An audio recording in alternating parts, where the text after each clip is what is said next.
कैसे हैं आप सभी लोग। बीपीएससी का एग्जाम खत्म हो गया। अब बात हो रही है कट ऑफ्स के बारे में। सब लोग अपनी अपनी चर्चाएं कर रहे हैं। हमने भी अपने बच्चों के साथ, जो 68 बच्चे यहाँ से मेंस लिखे हैं, उनसे चर्चा की। फिर दिल्ली, इलाहाबाद, दिल्ली में भी राजेंद्र नगर, मुखर्जी नगर, पटना, उनके भी कुछ बच्चों से बातचीत की। कुछ प्रीवियस ईयर्स के पेपर्स के ट्रेंड, एक्सपर्ट को डिस्कस करने के बाद एक कॉमन चीजें निकली हैं। कितना कट ऑफ जाना चाहिए मेल फीमेल का यहाँ पर रखा हुआ है।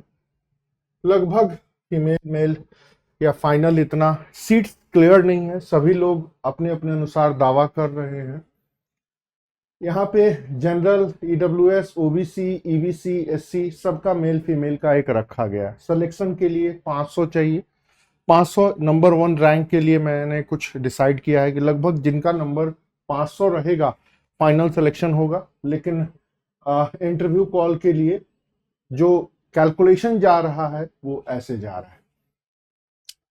जीएस 1 में जीएस बहुत सिंपल आया था, लेकिन पेपर चूंकि लेंदी था, इस वजह से बच्चों के सवाल छूटे हैं और डीआई ने बहुत उलझन पैदा किया। मैंने कई बार बच्चों से कहा है कि 3 अगर सवाल आते हैं तो सिर्फ 2 पे फोकस करिए, एक डीआई आपसे बनेगा ही नहीं, उलझेंगे। और सबसे बड़ी बात, जिनका डीआई बहुत अच्छा है उनका जीएस कमजोर होगा, और जिनका जीएस बहुत अच्छा है तो उनका डीआई कमजोर होगा। ये चीज मैंने अपने कई एग्जाम में देखा, झेला। मैं तो डीआई करता ही नहीं था। इनफैक्ट मेरे सिलेक्शन टॉप पे न होने के कारण एक ये भी रहा है। जीएस 2 बहुत ज्यादा लेंदी था। कंटेंट को जानने के बाद भी, समझने के बाद भी, कंटेंट का सब कुछ ऑब्जर्व करने के बाद भी बच्चे लिख नहीं पाए। ये एक कमी है। वो क्यों हुई उसके बारे में, एसे के बारे में मैं बहुत खुश हूं, क्योंकि जो भी अप्रोच रहा, जैसे भी रहा, जो कुछ भी हमने 40 लेक्चर में गेस किया, आप दर्जनों मेरे लेक्चर्स में देख सकते हैं, जिसमें मैं शुरुआत ही करता हूं बाप के नाम साग खान, बेटा के नाम परोर खान, वही आता ही है। लेकिन मेन मुद्दा है कि उसको लिखे कैसे होंगे। तो ये एक कट ऑफ के पीछे जो एक नॉर्मल चीजें हैं, जिन लोग को कट ऑफ से प्यार है या कट ऑफ जानना चाहते हैं तो अनुमान लगाते रहे। ये एक नॉर्मल अनुमान है। वास्तविकता जब तक रिजल्ट नहीं आ जाता तब तक हम कुछ नहीं कह सकते। दूसरी जो बात आई है एसे के बारे में, तो मैं ये पूछना चाहता हूं कि कई सारे ऐसे एसे हैं जो अब आपके समझ में आ रहे होंगे, बट एग्जामिनेशन हॉल में उस समय समझ में नहीं आएगा। बाप के नाम चौन्नी, बेटा अठन्नी, बाप के नाम साग खान, बेटा का नाम परोर खान, बाप रहे अधियारे में, बेटा का नाम पावर हाउस। ये तीनों ऐसे एक जैसे हैं। ठीक उसी तरह जो बोअब सो काटब, जैसी करनी वैसी भरनी, और भी कई तरह की चीजें। कर्म रखी राचा, विश्व रखी तुलसीदास जी का कथन। ये उस समय समझ में नहीं आया होगा आपके। अगर उन्हीं को आया होगा जिन्होंने पहले से मेंस की आंसर राइटिंग की है, निबंध को समझते हैं कि कहां शुरुआत करनी है, कहां बिहार की लोक संस्कृति से जोड़ना है, फिर इंट्रो लिखना है, फिर निबंध की व्याख्या करनी है, फिर उस निबंध के डायमेंशंस सोसाइटी के लिए, पॉलिटिकल स्ट्रक्चर के लिए, इकोनॉमी के लिए, अपनी पर्सनैलिटी डेवलपमेंट के लिए, ओवरऑल इस स्टेटमेंट का पॉजिटिव एस्पेक्ट क्या है, नेगेटिव एस्पेक्ट्स क्या है। जैसे बाप का नाम साग खान, बेटा का नाम परोर खान, नेगेटिव भी है लेकिन पॉजिटिव भी है। पॉजिटिव में कलाम साहब का उदाहरण हमारे सामने है। तो लगभग सैकड़ों कॉपी देखने के बाद मुझे इस तरह का बैलेंस अप्रोच अपने बच्चों में भी नहीं दिखाई देता, जो 2 साल से मेंस आंसर राइटिंग कर रहे हैं। इक्का दुक्का, मतलब 2% 3% को छोड़ करके अभी तक वो पर्सनालिटी डेवलप नहीं है राइटिंग में। तो जो मेंस लिख रहे होंगे, जो वनडे एग्जाम में बैठे हैं, वो तो फाइट में है ही नहीं। फाइट में कौन है इसकी भी चर्चा करेंगे। तो पहली समस्या ये है। दूसरा, जो वर्ड लिमिट है, इंट्रोडक्शन है, एनालिसिस है, कंक्लूजन है, वो लिखे हैं 750 वर्ड्स में 700 से 750 के बीच में लिखना है। अगर ये सारी चीजें हैं तो उनके मार्क्स 60% के ऊपर जाएंगे, अगर नहीं है तो उनके मार्क्स नीचे जाएंगे। जिन्होंने नहीं लिखा है वो ये उम्मीद कर रहे हैं कि सर बता दे कि कट ऑफ 300 जाएगा, और जिन्होंने लिखा है वो चुप्पी साधे बैठे हैं। हमने साफ रखा है कि मैक्सिमम जितना जा सकता है आप उतना सोचें। अगर कोई कह रहा है कि 450 मेरिट जाएगी तो आप ये सोचिए कि 500 जानी चाहिए। तीसरी बात है कि इस ऐसे की यूटिलिटी, इंपॉर्टेंस क्या है हमारे लाइफ में। बच्चे ये लिखते ही नहीं है। मूस मुटैये लोढ़ा हुई, हाथी न घोड़ा हुई, आगे नात न पीछा बखा पगहा, पोखरा में मछली, नौ नौ कुटिया बखरा, जो बोअब सो काटब, बाप के नाम साग बेटा के नाम परोर वगैरह वगैरह, इसका क्या यूटिलिटी है, ये बच्चे लिखते ही नहीं है। एक निबंध से एसडीएम की पहचान कैसे होती है वो भी रिफ्लेक्ट नहीं होता उनके आंसर में, बस वो लिख आते हैं रटंत घुटंत और लिखन। और उस निबंध में क्या लिखना है क्या नहीं लिखना है एडमिनिस्ट्रेटिव अप्रोच नहीं झलकता। जैसे सोसाइटी से जितने भी स्टेटमेंट वाले ऐसे हैं वो कटाक्ष हैं, वो एक समाज के लोग या किसी व्यक्ति विशेष पे लोग कमेंट मारते हैं, उनका मजाक उड़ाते हैं भद्दे तरीके से, बट ये एडमिनिस्ट्रेटिव अप्रोच नहीं है। इसको लिखना होगा, लोक संस्कृति का हिस्सा है, ये जन संस्कृति का एक संवाद का तरीका है जिसमें लोग सकारात्मक नकारात्मक दोनों रूपों में करते हैं। ये दर्जनों बार मैंने ऐसे के डिस्कशन में लिखा है। मैं जो देख रहा हूं, जो मुझे लग रहा है, इस पूरे ऐसे के सेक्शन में जो मैक्सिमम बच्चे हैं लगभग पहले सेक्शन में 50 से 60% नंबर पा जाते हैं, दूसरे सेक्शन में लगभग 50% के ऊपर रहता है या ऊपर नीचे, तीसरा सेक्शन में या तो 30% आता है और या तो 65% के ऊपर आता है। ध्यान रखिएगा, दिल्ली इलाहाबाद मतलब दिल्ली का मुखर्जी नगर राजेंद्र नगर के बच्चे इस भीड़ में हैं जिन्होंने रेगुलर राइटिंग की है। बाकी सारे जितने बच्चे जो रटंत घुटंत और लिखंत है ना, मेरी बात नोट कर लीजिएगा, 30% से ज्यादा नंबर ऐसे में नहीं मिलेगा, याद रखिएगा। बाकी बहुत सारे लोग वीडियो बना के दावे करते हैं, मैं चूंकि पढ़ा रहा हूं, मेरी बुक भी आप देख चुके होंगे, ऐसे की उस लेवल की बुक अभी तक किसी ने नहीं लिखी है। और इस बुक को लिखने में मुझे 20 साल लग गए।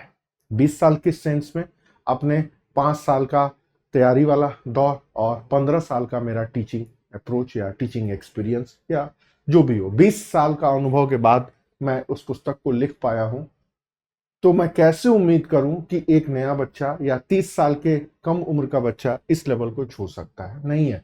और एग्जाम की डिमांड ये है, तो याद रखिएगा मार्क्स कितने आए हैं आपकी अंतरात्मा बता देगी। दूसरी बात जो और मुझे बतानी है, GS1 में बच्चे अक्सर वर्ड लिमिट का पालन नहीं करते। जैसे जो 7, 8 और 9 नंबर के जो सवाल हैं उसमें इंट्रो और कंक्लूजन नहीं लिखा जाता, ये 99% बच्चे नहीं जानते हैं। दूसरा, क्वेश्चन के नेचर को नहीं समझते हैं कि प्रश्न क्या पूछ रहा है, मौर्य कला की प्रकृति, मौर्य कला का महत्व, मौर्य कला की देन, मौर्य कला की योगदान, ये जितने अलग अलग टाइप के क्वेश्चन है सबका आंसर उनका एक ही होता है, जो उन्होंने नोट्स में पढ़ा है, जो उन्होंने इम्तियाज अहमद में पढ़ा है, जो उन्होंने सर के नोट्स में वो सब जाके टिप आते हैं।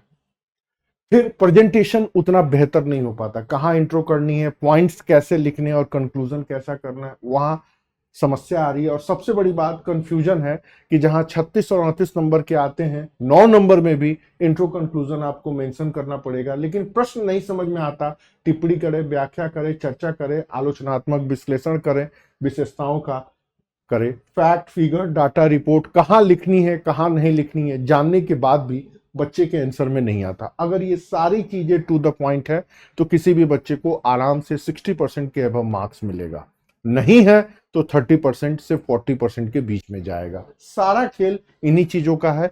किताब उतना महत्वपूर्ण नहीं है, मैटर उतना महत्वपूर्ण नहीं है, क्योंकि आज के सोशल मीडिया के युग में सबके कंटेंट सबके पास है। तो ये चीजें अगर आपके आंसर में है तो आप अबव 60% मार्क्स की उम्मीद रखिए, नहीं है तो अब आप 30 से 45 या 50% के बीच में रहेंगे। दूसरी बात, जीएस में देखें तो हिस्ट्री एंड कल्चर नॉर्मल आया था। करंट में जो भारत और विश्व के जो सवाल हैं उसमें भी मुझे नहीं लगता कि गठबंधन की राजनीति में इतना टू द पॉइंट बच्चे लिख पाएंगे। मुझे यह भी नहीं लगता कि ट्रम्प 2 के आने के बाद वर्ल्ड का सिनेरियो जो बदला है उसको लिखने का कुव्वत इलाहाबाद के मुखर्जी नगर या पटना या दिल्ली के मुखर्जी नगर में है। हाँ, बट राजेंद्र नगर के बच्चे जिन्होंने बेहतरीन तैयारी की है, जिन्होंने आईएएस को बेस बना के चीजों को लिखा है, रेगुलर आंसर राइटिंग की है, वो जरूर लिख सकते हैं।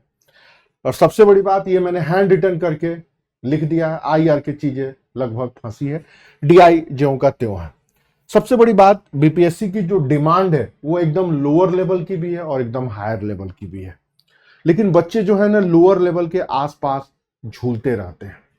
सबसे बड़ी बात, मेंस के स्टूडेंट का जो आईक्यू लेवल है वो बहुत कुछ डिपेंड करता है कि आप कहां पढ़ रहे हैं, किससे पढ़ रहे हैं, कौन सा कंटेंट पढ़ रहे हैं। बच्चे तो एकदम मिट्टी हैं, हम जैसे टीचर कुम्हार हैं, जो कुम्हार मिट्टी को संरचना के रूप में बदलता है। मैं आपको यकीन दिला के कहता हूं, मुखर्जी नगर में एक दो संस्थानों को छोड़ करके किसी का लेवल ऐसा नहीं है जो अबव 60% के मार्क्स ऊपर ला के दिखाइए। सवाल लड़ गया, सवाल फंस गया, सवाल यूट्यूब के लेक्चर से है, ऐसे दावे हजारों लोग करते हैं। बट थोड़ा उनके कंटेंट को निकाल के देखिए, अपने आप समझ में आ जाएगा कि लेवल क्या है। फाइट किसके बीच में है बच्चे पूछते हैं, तो जो मैं बता दूं कि फाइट जो है वो सिर्फ और सिर्फ राजेंद्र नगर के बच्चों से है। पटना के इंस्टीट्यूट या पटना में जो भी बच्चे पढ़ रहे हैं, पटना का मेंटल लेवल फिलहाल इतना नहीं है, पहले भी नहीं था, अभी भी नहीं है, जो आपको अबव 65 के ऊपर ले जाए। हाँ, आपको मेंस निकलवा सकते हैं, इंटरव्यू तक पहुंचा सकते हैं, लेकिन ये दावा नहीं कर सकते हैं कि हम 65% मार्क्स दिलवा देंगे। नहीं, अब यही नहीं। आप जितने भी इंस्टीट्यूट हैं, कंटेंट को उठा करके देख लीजिए। कुछ जो दिल्ली के इंस्टीट्यूट हैं जिनका ब्रांच पटना में है, उनके बारे में मैं थोड़ा ये कह सकता हूं कि उन्होंने जरूर लेवल को सुधारने का प्रयास किया। रेस में कौन है इसकी भी चर्चा करेंगे, लेकिन जो बच्चों को भ्रम में फैलाते हैं वो है यूट्यूबर्स, मोटिवेशनल स्पीकर, सपनों के सौदागर, और जो आपको समय समय पर आके ऊर्जा देते हैं, जिनका सारा खेल माल कमाने तक है।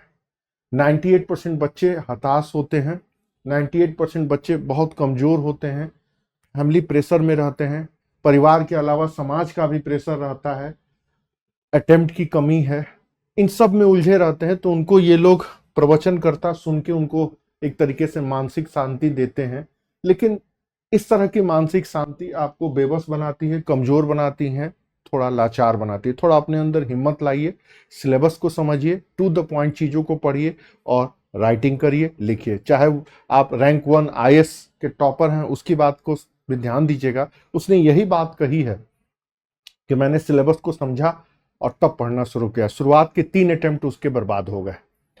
तो यहां भी चीजें वही हैं। GS2 की बात करें तो वर्ड लिमिट कई बच्चे कायम नहीं कर पाए हैं, खासकर शॉर्ट क्वेश्चन में, लॉन्ग क्वेश्चन में भी। और दूसरी बात, अपडेट कंटेंट डालने में वो थोड़े पिछड़ते गए हैं, टू द पॉइंट प्रेजेंटेशन भी नहीं रहा है, और government report, fact, figure, data, इन चीजें भी आंसर में नहीं आ पाई हैं, जिसके वजह से उनके मार्क्स 50% के आसपास रहेंगे। जिनके मार्क्स 60% के अबव जा रहे हैं GS2 में, तो ये उनका इंडिकेटर है। आमतौर पर यही रिवाज रहा है कि पार्ट 1 GS1 इजी रहता है, पार्ट 2 टफ रहता है, लेकिन इस बार थोड़ा सा अजीब देखने को मिलता है कि दोनों पेपर में पैरेलल अगर कंपेयर करें तो आप कह नहीं सकते हैं कि कौन सा पेपर ज्यादा टफ है या इजी है। पेपर को बाहर देख के एनालिसिस करना और 3 घंटे के एटमॉस्फेयर में देख के लिखना, ये 2 अलग अलग चीजें हैं। तो सबसे बड़ी बात, फाइट में कौन है, तो मुझे नहीं लगता कि पटना कहीं फाइट में है टॉप लेवल में। मुझे इलाहाबाद भी फाइट में दिखाई नहीं देता। इनफैक्ट मुझे मुखर्जी नगर भी फाइट में नहीं दिखाई देता। फाइट में है सिर्फ राजेंद्र नगर, फाइट में है IIT से पढ़े हुए बच्चे, फाइट में है NIT से पढ़े हुए बच्चे जो मेंस लिख रहे हैं। अब आप कहेंगे कि नहीं सर ऐसा नहीं होता, तो आप भ्रम में न रहें। बिहार के टॉप 50 रिजल्ट उठा के देखे, सब में आपको IIT और NIT दिखाई देगा।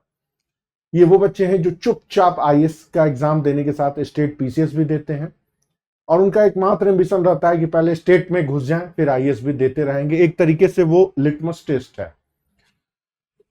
फाइट में है IAS की गंभीर तैयारी करने वाले बच्चे, फाइट में है रेगुलर मेंस आंसर राइटिंग करने वाले। जो लोग भी टुटपुजिया लाल किताब, पीली किताब पढ़ के मेंस लिखे हैं और टेस्ट में जिनको 65% नंबर आ रहे हैं ना, इंतजार करिए, मेंस का रिजल्ट आएगा तो उससे थोड़ा अपने मार्क्स कंपेयर करिएगा। ये कोचिंग इंस्टीट्यूट इनको अबव 70% नंबर देके खुश करके जो टॉप करा देते हैं ना, ये सब क्या बोले, धोखेबाज हैं जो मिथक क्रिएट करते हैं, और यथार्थ से बहुत इसमें कोचिंग इंस्टीट्यूट भी दोषी है, इसमें ऑनलाइन प्लेटफॉर्म सबसे ज्यादा दोषी है, इसमें कंटेंट को प्रेजेंट करने वाले भी रिस्पॉन्सिबल हैं, बुक्स और नोट्स की भी हैं, और मेंस की जो आंसर की कॉपी जांचते हैं वो भी है, और जो कटअप का भ्रम झाल फैलाते हैं वो भी हैं। खैर, ये सब तो चलते रहा है, आगे भी चलेगा, लेकिन अब मैं बात करना चाहता हूं कि अब आपको क्या करना है। 1-2 दिन घूम लीजिए, अब आप फोकस करिए PT के ऊपर, 71वें के ऊपर। जो लोग IAS देना चाहते हैं IAS दें, जो लोग UP देना चाहते हैं UP दें, और 71 पे करें। बुक्स को मत पढ़िए, जो लोग भी पढ़ चुके हैं अब बुक्स मत पढ़िए, सेट भी मत लगाइए, आप लगाइए करंट अफेयर्स बेस्ड GS। जो भी एक साल में देश में घटनाएं घटी हैं उनके ऊपर क्वेश्चंस को लगाइए, उनको बार बार रिवीजन करिए, उनकी क्वेश्चन को प्रैक्टिस करिए, उन क्वेश्चन को सोचिए, समझिए, उसके ऊपर डिस्कस करिए और फिर उनको सॉल्व करिए। और ध्यान रखिएगा, टिल पीटी तक आप 10 से 12 क्वेश्चन से ज्यादा पर डे 24 घंटे में सॉल्व, उससे ज्यादा ना करें। टारगेट रखिए कि पीटी के पहले 300 से 500 नए सवाल मुझे सॉल्व करने हैं। अब मैं आपको खुल के बोलता हूं कि जो बाजार में सेट मिलता है ना, उसमें तीली लगा दीजिए, उनसे कुछ नहीं फंसता। आपको बस करना है करंट बेस्ड जीएस के जो भी सवाल है, कुछ जो बेहतरीन कोचिंग इंस्टीट्यूट्स हैं जो 40-50 साल से इस मार्केट में हैं, 20-25 साल से, जिन्होंने सच में परिश्रम किया है, उनके क्वेश्चंस को आप जरूर लगाएं, ठीक है। लेकिन ये ध्यान रखें, आईएएस का अप्रोच अलग है, पीसीएस का अप्रोच अलग है। हम लोग भी कई सालों से करते हैं, हम भी मई से शुरुआत कर रहे हैं। इच्छा आपकी, चाहे तो आप पीटी के लिए हमसे भी जोड़ सकते हैं, लेकिन 500 सवाल हम लोग सॉल्व कराएंगे और पर डे 10-15 से ज्यादा नहीं। Discussion, main thing is that discussion की पॉलिटी में एक साल में इतनी घटनाएं घट चुकी हैं, तब आपको पूरी जानकारी होनी चाहिए। उसी तरह साइंस टेक्नोलॉजी में, उसी तरह सिक्योरिटी को लेके, उसी तरह आपका एनवायरमेंट को लेके, ज्योग्राफी को लेके, इकोनॉमी को लेके जो भी घटनाएं घटी हैं, उनके ऊपर अंडरस्टैंडिंग बनाए और बुक्स को थोड़ा सा दरकिनार करिए। नए बुक्स ना पढ़ें, सिर्फ और सिर्फ टॉपिक्स पर डिस्कशन करें। तो ये 71 वालों के लिए है, ये यूपी वालों के लिए भी सेम है और ये आईएएस वालों के लिए भी सेम है। तो मेन बात यही है कि जो बच्चे जैसा लिखे हैं, मार्क्स उन्हीं के बीच में आएगा। ये एक कट ऑफ जो सीधे बच्चे पूछते हैं उनके लिए है, बट इतने नंबर क्यों जाएंगे उसके पीछे ये कारण है। तो इन सारी चीजों को एक बार नहीं, 2 बार नहीं, 3 बार सुनिए, आपको अपना मेंस का नंबर ध्यान आने लगेगा कि मैं किस रेस में हूं। आप 50% के बॉर्डर पर हैं या 65 के ऊपर हैं या 50 के नीचे हैं, 3 ही होते हैं, 50 के ऊपर, 50% के नीचे, 65 के ऊपर। तो अब आप अपना कैलकुलेशन खुद ही कर सकते हैं। बाकी पेपर में कौन क्या कैसे किस तरह, मैं एक बार फिर कह रहा हूं, फाइट में कौन है, 110% सिलेक्शन के लिस्ट में कौन है, ये सारी चीजें खुद ब खुद सामने आ जाएगी। बाकी बाजीगर लोग हैं, सपनों के सौदागर हैं, अपने आप को दावा करने वाले लोग हैं, कई तरह के भ्रमजाल को फैला रखे हैं और पूरे के पूरे कोचिंग इंडस्ट्रीज को ध्वस्त करके रख दिए हैं। विशेष रूप से और कुछ कहने की जरूरत नहीं है। तो 71 के ऊपर अगर आप फोकस कर रहे हैं तो ये सब चीजें जरूर ध्यान रखें। Per day 15 question maximum, minimum 10, और ये 10 नए प्रश्न होने चाहिए।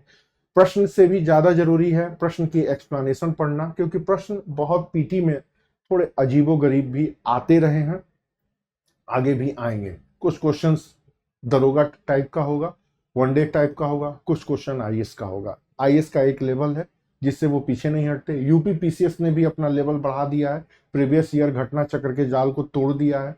बीपीएससी अब लेवल धीरे धीरे बढ़ा रहा है, मेंस के पेपर को देख के लग गया होगा, बट पीटी में वो फिर झटका दे सकते हैं, दरोगा टाइप के भी सवाल को पूछ लेंगे और आईएएस टाइप के वो सवाल को। तो इसमें बैलेंस बनाना बहुत जरूरी है। सिर्फ दरोगा वाले क्वेश्चन पर आप फोकस रखेंगे तो भी आप पिछड़ जाएंगे, और सिर्फ आईएएस वाले क्वेश्चन पर अपने आप को टारगेट रखेंगे तो भी पिछड़ जाएंगे। एक मिक्सअप पॉलिसी लेके चलनी होगी।